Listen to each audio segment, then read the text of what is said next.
ফকির একটা সম্ভ্রান্ত বংশ, একটা আধ্যাত্মিক বংশ। ফকির বিদ্রোহের নাম শোনো নাই? ফকির মজনু শাহ ইংরেজ এগেন্স্টে বিদ্রোহ করছিল, লালন ফকির। সব ফকিররা তো লিজেন্ড।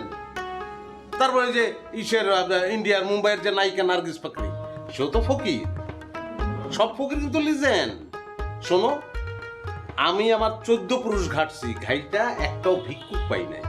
2টা ডাকাইতে একটা চোর পাইছি, কিন্তু কোনো ভিক্ষুক পাই নাই। শোনো, তোমার না এসব লেকচার আমি শুনতে চাইতেছি না। হ্যাঁ, মানুষজন ফকির মানে ভিক্ষু কি বুঝে? আমার জীবনে না আমি অনেক সমস্যা ফেস করছি, কিন্তু এরকম অদ্ভুত সমস্যা জীবনে ফেস করি নাই।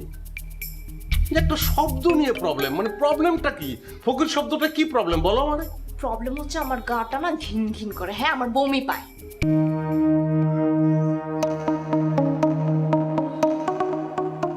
তার মানে তুমি যদি বিয়ের আগে জানতা যে আমার নাম ইদ্রিস ফকির, তাহলে আমার ভালোবাসতো না, বিয়েও করতো না।